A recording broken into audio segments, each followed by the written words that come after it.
செல்வத்தில் செல்வம், செவிச்செல்வம், அச்செல்வம், செல்வத்தில் எல்லாம் தலை என்று சொல்லக்கூடிய ஒரே ஒரு செல்வம் விவசாய செல்வம் தான். நீங்க நோயை உண்டாக்கிட்டு மருந்து கண்டுபிடிக்கிறீங்க, நான் நோயே இல்லாம இருக்கிறதுக்கு நான் மருந்து கண்டுபிடிக்கிறேன் சொன்னார். அவர் சுயநலமோ ஜாதி பாடு எதுவும் இல்லாம விவசாயிகள் நல்லா இருக்கணும், அதுக்காக முழு மூச்சா பண்ணிக்கிட்டு இருக்காரு.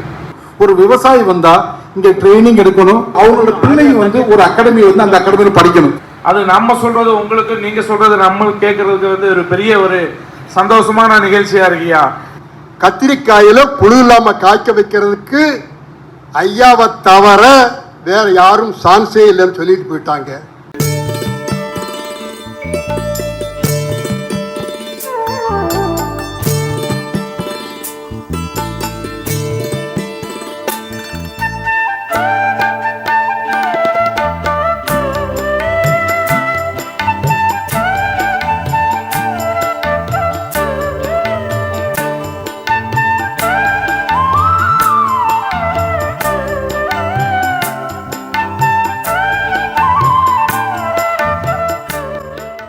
ஐயா பொன்னுச்சாமி ஐயா இந்த நிறுவனத்தை தொடங்கி விவசாயிகளுக்கு நம்ம ஏதாவது செய்ய வேண்டும் என்று முன்னோக்கி செல்லும் போது என்னுடைய காதுக்கு வந்து இந்த மாதிரி ஒரு ஐயா பண்ணிக்கிட்டு இருக்காங்க அப்படின்னு. நம்ம விவசாயிகளுக்கு இந்த மாதிரி நம்ம செய்யணும்னு சொல்லி ஒரு ஃபார்முலா வந்தாங்க. எல்லா இடத்துக்கும் நீங்கள் போகும்போது டெக்னோ பார்க்னு பார்த்துருப்பீங்க சார். இந்த ஏரியாவுக்கு வந்து பார்த்தீங்கன்னா அக்ரி பார்க். இந்த அக்ரி பார்க்கில் வந்து ஒரு பார்க்குன்னா என்ன, ஒரு இண்டஸ்ட்ரியல் இருக்கணும், ஒரு ப்ரொடக்ஷன் சென்டர் இருக்கணும், ஒரு இன்வென்ஷன் சென்டர் இருக்கணும், ஒரு ஃபீல்டு இருக்கணும், ஒரு லேர்னிங் சென்டர் இருக்கணும். ஸோ இது எப்படி இருக்குன்னா இது எல்லாமே விவசாயிகளுக்கு பேஸ் பண்ணி இருக்கணும். ஒரு விவசாயி வந்தால் இங்கே ட்ரைனிங் எடுக்கணும்.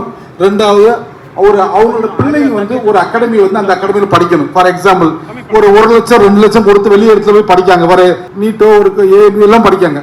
ஸோ அது எல்லாமே நம்ம இடத்துல நடக்கணும் தான். இது அதான் அவங்களோட மிஷன். அது மிஷன் என்னன்னா அதுக்கான வேலைகளை இப்போ செய்ய ஆரம்பிச்சாச்சு.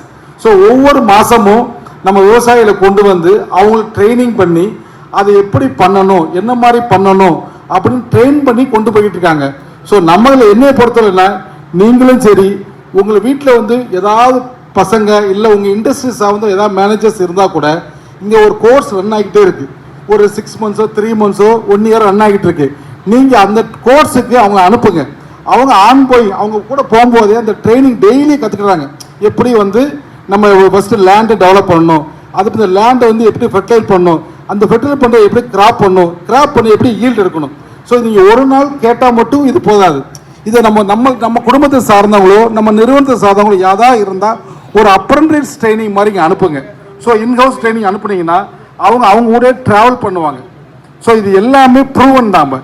இங்கே படித்த பசங்க இங்கே வந்து ட்ரைனிங் பண்ணாங்க, எல்லாமே 100% சக்ஸஸ் பண்ணியிருக்காங்க. 2 விஷயங்க. அவர் பேர் பொன்னுசாமி. பொண்ணு என்னமோ முக்கியம், சாமி என்னமோ முக்கியம். ஒரு மனுஷன்கிட்ட பொண்ணும் சாமி இருந்தால் அவன் தான் பெரிய ஆள். அது 2மே அவர்கிட்ட இருக்கு. அவர் குப்புசாமி இல்லை, பெரிய சாமி இல்லை, பொண்ணு சாமி. பொண்ணுங்க தங்கம், சாமியை கடவுள். என்கிட்ட பொண்ணும் சாமி வந்து நான் தான் தலைவன். அது 2மே அவர்கிட்ட இருக்கு. பொண்ணுங்கிறது என்னது, புதுமை. பொண்ணுக்கு புதுமை என்னது, பொண்ணுன்னா புதுமை. அது அவர்கிட்ட இருக்கு. இதை 3ஐயும் கண்டிப்பாக கட்டியாக பிடிச்சிக்கோங்க. இது மட்டும் இல்லாமல் உங்கள் பசங்களையும் கூட்டுவாங்க. இந்த காலேஜை காமிங்க, இந்த இண்டஸ்ட்ரி காமிங்க, இந்த ஃபீல்டையும் காமிங்க. இது எல்லாம் ஒரு சேர்த்து நீங்கள் கொண்டு போயிட்டுங்க. உங்களுக்கு எல்லாத்துக்கும் சார்ந்த எல்லாமே இங்கே பண்ணிக்கிட்டு இருக்காங்க. இதுக்கப்புறம் ஒரு பெரிய ஓல்டேஜ் ஹோம் பண்ண போகிறோம். பெரிய ஓல்டேஜ் ஹோம். நம்ம வீட்டில் முதியோர் இருந்தால் அவங்க இன்பில்ட் இருந்து அவங்களே இங்கே ஒர்க் பண்ணி அவங்கள வந்து ஒரு ஃபீல்டே ஒர்க் பண்ணுற மாதிரி கொண்டு வரோம்.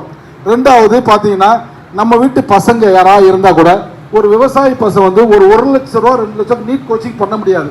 ஸோ அவங்களுக்கு போய் ஒரு பெரிய அகாடமிக் ஓப்பன் பண்ணுறாங்க. So agri other than that the work based on for welfare of the farmer தான்.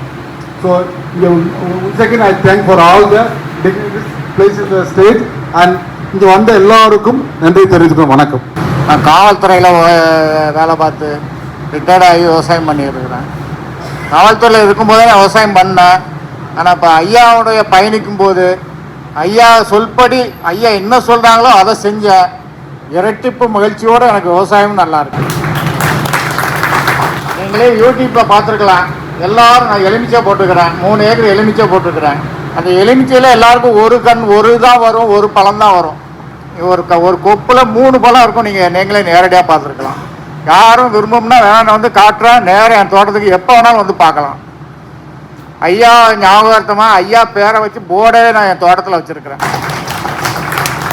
அவர் சுயநலமோ ஜாதி பாடு எதுவும் இல்லாமல் விவசாயிகள் நல்லா இருக்கணும், அதுக்காக முழு மூச்சாக பண்ணிக்கிட்டு இருக்காரு. எல்லாரும் இதை வந்து ஐயா சொன்ன மாதிரி நம்ம என்கிட்ட கூட 2 பேர் ஃபோன் பண்ணி நிறைய பேர் கேட்டாங்க, என்ன ஆயில் அடிச்சிங்க, அந்த ஆயில் என்ன இருக்குது, இது என்ன இருக்குது. எனக்கு அதை பற்றிலாம் எனக்கு ஒன்றும் தெரியாது. ஐயா நம்பர் போட்டு கொடுத்துருக்காங்க, 5, 6, 7, 8 நம்பர் போட்டு கொடுத்துருக்காங்க. அது பிறகு நான் ஃபாலோ பண்ணுறேன். எனக்கு ஈல்டு நல்லா இருக்கு. கத்திரி செடிகளே அமெரிக்காவிலிருந்து நான் ஒரு மகளை அனுப்பினேன். அவர் வந்து பார்த்து விட்டு அவர் கிட்டத்தட்ட இயற்கை விவசாயத்திலே பல பரிசுகள் வாங்கியிருக்கின்றார்கள். ஐயாவிடம் தனியாக பேசிவிட்டு சான்ஸே இல்லை அப்படின்னு போயிட்டாங்க. கத்திரிக்காயில புழு இல்லாம காய்க்க வைக்கிறதுக்கு ஐயாவை தவிர வேற யாரும் சான்ஸே இல்லைன்னு சொல்லிட்டு போயிட்டாங்க. ஆகவே தமிழகத்திலே பசுமை புரட்சி என்று சொல்லி நஞ்சை கொட்டிய விஞ்ஞானிகள் மத்தியிலே இன்று ஒரு பெரிய விஞ்ஞானி அவர் சொல்வார்,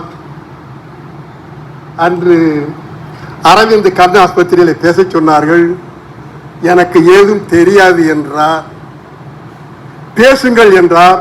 எனக்கு மன வருத்தம், இவர் பேசாமல் இருக்கிறார் என்று. டாக்டர் எல்லாம் பேசினார்கள். நாங்கள் உங்களுக்கு நோய் வந்தவன் அதை மருந்தை கண்டுபிடிக்கிறோம் என்றார். பல டாக்டர் பெரிய பெரிய டாக்டர் வந்தார்கள். ஐயா ஒரே வார்த்தையில் சொன்னார், நீங்க நோயை உண்டாக்கிட்டு மருந்து கண்டுபிடிக்கிறீங்க, நான் நோயே இல்லாமல் இருக்கிறதுக்கு நான் மருந்து கண்டுபிடிக்கிறேன் சொன்னார். நஞ்சில்லா உணவு, நஞ்சில்லா உணவை கொடுத்து கொண்டிருக்கின்றார்.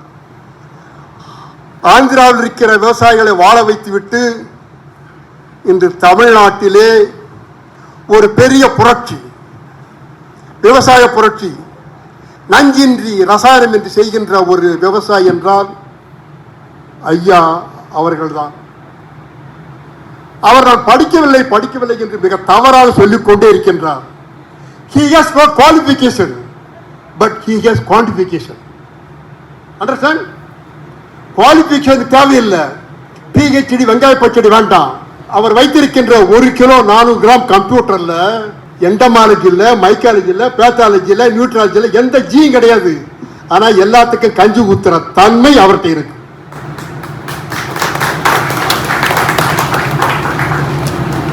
நம்ம இங்க பங்கெடுத்திருக்கிறது ஒரு பெரிய நிகழ்ச்சியில், எத்தனையோ அரசியல் மாநாட்டில் பங்கெடுத்திருப்பீங்க. அவரவருக்கு சொந்தமான ஒரு அரசியல் கட்சியெலாம் இருக்கு.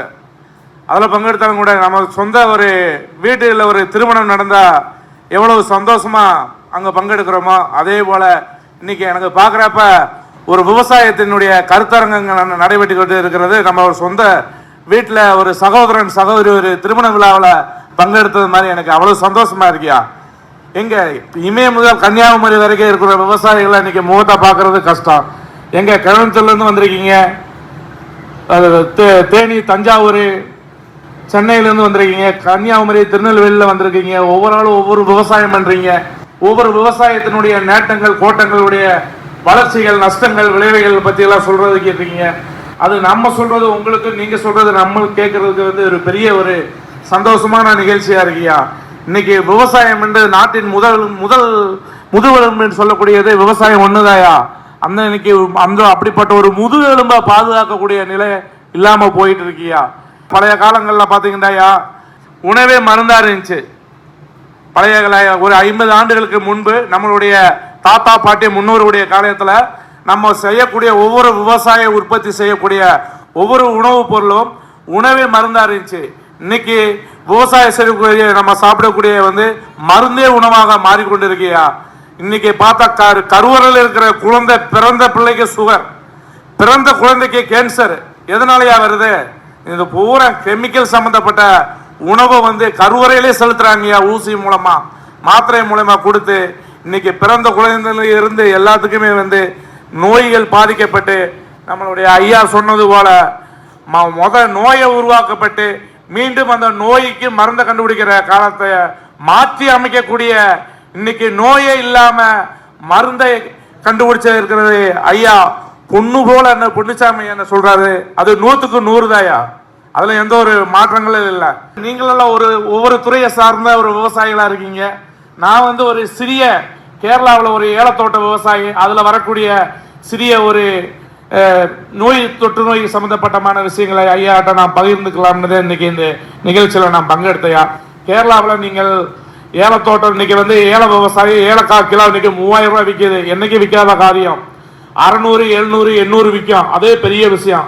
அப்படிப்பட்ட விவசாயம் இன்னைக்கு பாதிக்கப்படுறது எதனால்னா அலுவல் நோய் ஒன்று வருதுயா. ஐயா பொன்னுச்சாமி ஐயா அவர்கள் அலுவல் நோய் ஒன்று பாதிக்கப்படுது. பங்கஸ்ன்னு சொல்லி ஒரு நோய் பாதிக்கப்படுதியா. அதுக்கு விவசாயிகள் அதுல பாதிக்கப்பட்டு இன்னைக்கு விற்கக்கூடிய இன்னைக்கு உற்பத்தியினுடைய விலையை 3000 ரூபாய் 2900, 950 ரூபா வித்துட்டு இருக்கு. அது ரிவர்ஸ்ல வந்துச்சுன்னா விலை குறைச்சுன்னா 500, 600 கூட வருமியா. ஆனா தொழிலாளிக்கு கொடுக்கக்கூடிய சம்பளத்தை குறைக்க முடியாதியா. விவசாயிகள் வாங்கக்கூடிய உரம் மருந்துக்கு விலை குறையாதியா, கூட்டிட்டே போவோம். அப்படிப்பட்ட விவசாயிகளுக்கு அழுகளுக்கும் பங்கச நோய்களுக்கும் மற்ற கமரல் என்ற ஒரு நோய் வாங்குதியா. பூவு நல்லா பிடிக்கும், உடனே அந்த பூவு ஒரு கமரலாக பாதிக்கப்படுங்கய்யா. ஐப்பசி கார்த்திகை மாதங்களாக அழுகல் இந்த செடிக்கு கூடுதல் பாதிக்கிறது ஐயா. இந்த 3 நோய்க்கு ஐயா அவர்கள் கையெடுத்து வணங்கி கேட்டுக்கொள்கிறேன். எனக்கு மட்டும் இல்ல, என்னை போல விவசாயிகளுக்கும் வருங்கால வாழையடி வாழைய இருக்கக்கூடிய நம்முடைய குடும்பத்தினுடைய வாரிசுதாரர்களுக்கு நல்ல முறையாக வாழ்ந்து நல்ல விவசாயத்தை கொண்டு வரதற்கு வேண்டி அந்த மருந்தை கண்டுபிடிச்சு ஐயா அவர்கள், நான் காலையில் சொல்லிட்டேன், செல்வத்தில் செல்வம் செவிச்செல்வம் அச்செல்வம் செல்வத்தில் எல்லாம் தலை என்று சொல்லக்கூடிய ஒரே ஒரு செல்வம் விவசாய செல்வம் தான். அந்த விவசாய செல்வத்தை அழியாம பாதுகாக்கணும். நோய் நொடி இல்லாம குழந்தைகள் மக்களை பாதுகாக்க வேண்டும் என்று பாதுகாக்கக்கூடிய ஒரே ஒரு செல்வம் தயா மதிப்புக்கு மரியாதைக்குரிய ஐயா பொன்னுச்சாமி ஐயா அவருக்கு நன்றி கூறி விடைபெறுகின்றேன். நன்றி, வணக்கம்.